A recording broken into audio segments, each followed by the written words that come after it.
Hello ಸ್ನೇಹಿತರೆ, ನಿಮ್ಮ ದಿನ ಹೇಗಿದೆ? ಸ್ವಲ್ಪ ಕೆಲಸ ಮಾಡಿದರೂ ಸುಸ್ತಾಗುತ್ತಿದ್ದೀರಾ? ಇಡೀ ದಿನ ಫ್ರೆಶ್ ಮತ್ತು ಆಕ್ಟಿವ್ ಆಗಿರಲು ಬಯಸುವಿರಾ? ಒಳ್ಳೆಯದು, ಈ ವಿಡಿಯೋ ನಿಮಗಾಗಿಯೇ. ಇಂದು ನಾವು ಒಂದು ಸರಳ ಆಹಾರ ಕ್ರಮವನ್ನು ಹಂಚಿಕೊಳ್ಳುತ್ತೇವೆ.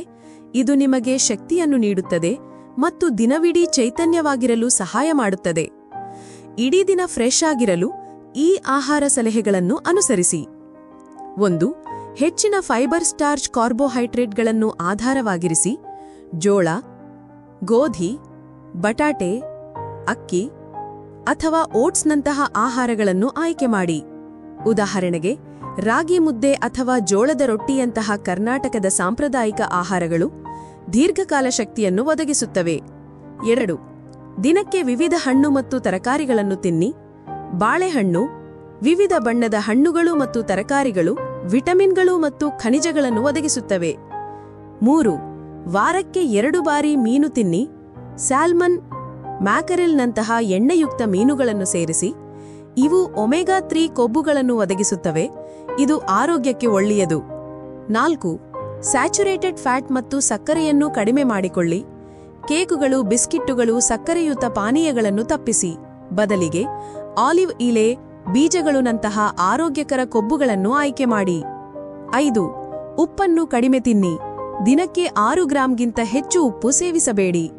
ಲೇಬಲ್ಗಳನ್ನು ಪರಿಶೀಲಿಸಿ. 1.5 ಗ್ರಾಂ ಪರ್ 100 ಗ್ರಾಂಗಿಂತ ಹೆಚ್ಚಿರುವ ಆಹಾರವನ್ನು ತಪ್ಪಿಸಿ. 6.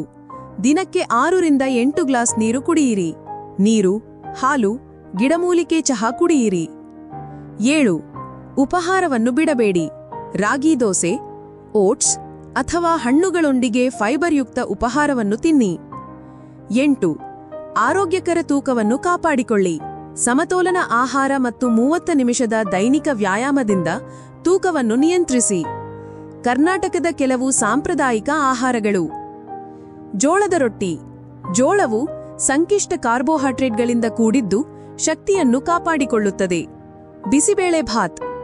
ಅಕ್ಕಿ, ತೊಗರಿಬೇಳೆ ಮತ್ತು ತರಕಾರಿಗಳ ಸಂಯೋಜನವು ಸಮತೋಲನ ಪೋಷಕಾಂಶಗಳನ್ನು ಒದಗಿಸುತ್ತದೆ. ನೀರ್ದೋಸೆ. ತಿಳು ಮತ್ತು ಕಾರ್ಬೋಹೈಡ್ರೇಟ್ಯುಕ್ತ, ತ್ವರಿತ ಶಕ್ತಿಗೆ ಸೂಕ್ತವಾಗಿದೆ. ರಾಗಿ ಮುದ್ದೆ. ರಾಗಿಯು ಫೈಬರ್ ಮತ್ತು ಕಬ್ಬಿಣದಿಂದ ಸಮೃದ್ಧವಾಗಿದ್ದು ದೀರ್ಘಕಾಲ ಶಕ್ತಿಯನ್ನು ಒದಗಿಸುತ್ತದೆ. ಈ ಸಲಹೆಗಳನ್ನು ಅನುಸರಿಸಿ ನೀವು ಇಡೀ ದಿನ ಚೈತನ್ಯವಾಗಿರಬಹುದು. ಈ ವಿಡಿಯೋ ಇಷ್ಟವಾದರೆ ಲೈಕ್ ಮಾಡಿ.